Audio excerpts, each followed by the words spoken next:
السلام عليكم ورحمة الله وبركاته. ازيكم يا حبايبي؟ عاملين ايه؟ يا رب تكونوا بخير. قبل ما ابدأ مع حضراتكم الفيديو، صلوا على النبي كده في الكومنتات وحطوا اللايك وشهروا الفيديو عشان يوصل لأكبر عدد من الناس. هنعمل مع بعض كده الدوناتس النهاردة بطريقة سهلة جدا وبسيطة وبمقادير موجودة في كل بيت. اول كده حاجة معانا كوب لبن دافي، معانا نص كوب زيت او زبدة سايحة، اي حاجة متواجدة عندك، ومعانا معلقة خل. الخل ده هتشيل زفرة البيض وهتخلي الدونس كده سهلة وهشة وجميلة. معانا معلقتين سكر،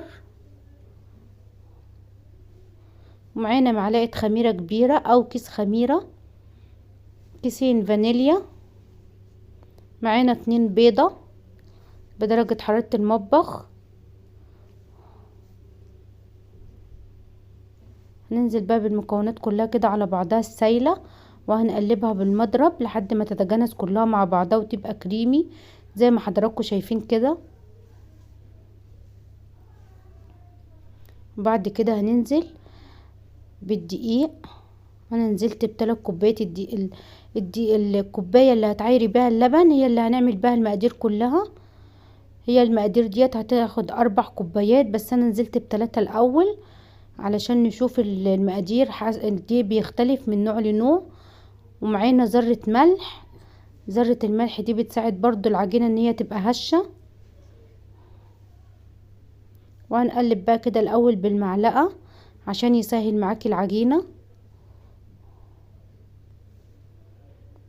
انا كده حسيت ان العجينة طرية، حطيت الكوباية الرابعة، يبقى كده خد معايا 4 كوبايات بالظبط. وبعد كده بقى عجنت العجينة لحد ما لمت معانا خالص. شايفين الطبق نضيف جدا جدا مفيهوش اي حاجة، وهنفضل نعجن فيها لحد ما تنعم جدا في ايديكي. لازم العجينة تبقى ناعمة ملساء كده وناعمة زي ما حضراتكم شايفين. وبمجرد ما تلاقيها لمت من الطبق كده تعرفي ان العجينة بتاعتك ناجحة. وهنكورها كده بقى ونحطها وهنغطيها بقى كده الاول. انا جبت كده بلاستيك، كيس بلاستيك حطيته عليها وبعد كده غطيته. لازم تحطها في مكان دافي لحد ما يتضاعف حجمها زي ما حضراتكم شايفين كده. بقت العجينة معايا هشة وكتنية وجميلة جدا. شايفين ملمس العجينة ناعم ازاي. وغسلنا بقى الرخامة بتاعتنا ونضفناها حلو جدا. لازم تتأكدي ان الرخامة بتاعتك نضيفة عشان هتفردي عليها العجينة. بعد كده رشينا رشة دقيق خفيفة. وبعد كده هنحط العجينة عشان انا حسيت ان هي كبيرة معايا قسمتها لكورتين. هحط دي في الطبق واغطي عليها لحد ما اخلص الكرة الاولانية. بعد كده بقى هبططها بسمك نص سنتي. انا هفردها بايديا كده الاول، وبعد كده هفردها بالنشابة. لو مش متواجد عندك النشابة تقدري تفردها بايدك لحد ما توصل لنص سنتي، بس النشابة هتخلي وشها ناعم كده وملمسه ناعم. وانا كده بططتها مدورة اهيت بسمك نص سنتي زي ما قلت لحضراتكم. ما تتخنيش العجينة قوي عشان ما تيجي تقليها ما تبقاش طري، ما تبقاش العجينة مش مستوية من جوه. لازم تبقى رقيقة معاكي مش تخينة. طبعا انا ما عنديش القطاعة، معايا كده طبق فيه دقيق وهنزل باي طبق عندي.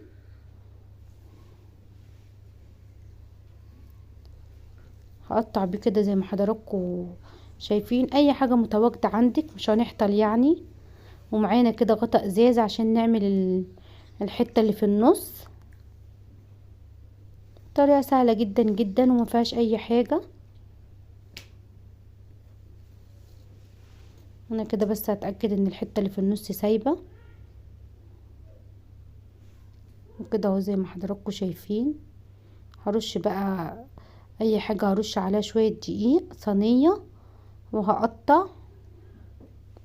انا كده بحاول اظبط عشان ايه العجينة بتاعتي تبقى مظبوطة كلها كده، تقطعي جنب بعضه. ودي كده الحتة اللي في النص دي بنعملها بغطا الازازة، مفيش اي حاجة هتقف ولا اي حاجة هتغلبنا. ودي كده الكرة التانية. ودي بقى كده يا حبايب قلبي الحتة التانية. انا فردتها وعملتها مدورة هي برضو بسمك نص سنتي. بعد كده بقى معانا طبق اهوت. انا بدلت الطبق، لقيت ان الطبق ده اسهل كده في التقطيع.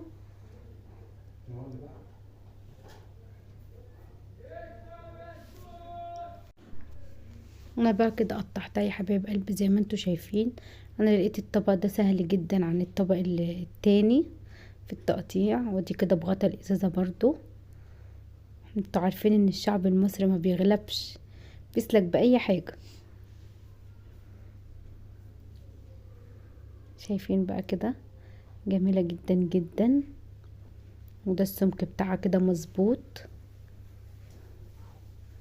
بعد كده بقى يا حبايب قلبي انا رصيتها على الصينية وهغطيها كده. لازم تسيبها ترفع وترتاح حوالي نص ساعة.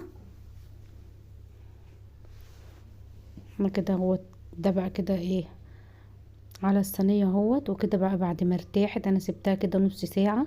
شايفين تضاعف حجمها اهوت. ومعانا بقى كده زيت. لازم بيبقى معاكي زيت غزير ودرجة الحرارة متوسطة علشان تبقى مستوية من جوه. لازم تبقى على درجة حرارة متوسطة. بمجرد ما الزيت يقدح معاكي كده هنوطي الحرارة بتاعة النار وهنقلبها بقى. شايفين الجمدان؟ جميلة جدا جدا وبطريقة سهلة ومش هتكلفك اي حاجة. مقادير موجودة عندك في كل بيت.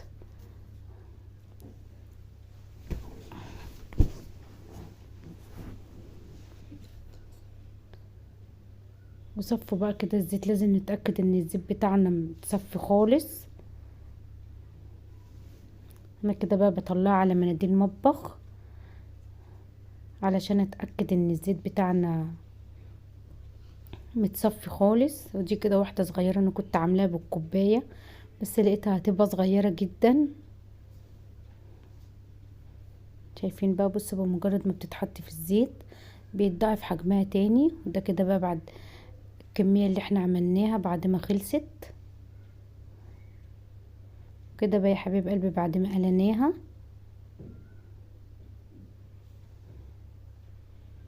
معانا بقى كده شوكولاتة مسيحينها وحاطين عليها معلقة زيت. انا سيحتها على بخار مية وحطيت عليها معلقة زيت عشان تدينا اللمعة ديت. وهننزل بقى كده بالدونس في قلب الشوكولاتة وهنشيلها نحطها على ورقة زبدة. انا كده كنت فرشة ورقة زبدة على الصينية وبطلعها عليها.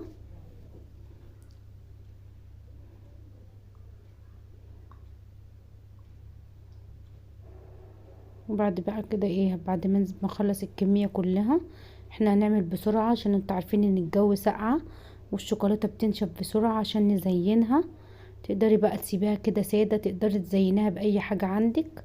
انا كنت مزيناها زي ما حضراتكم شفتوا في اول الفيديو. معانا كده بقى الشوكولاتة ديت هي ديت اللي انا لقيتها متواجدة عندي. زينتي بيها. تقدري تزينها باي حاجة، تقدري تسيبها سادة، تقدري تحطي على وشها سكر بودرة.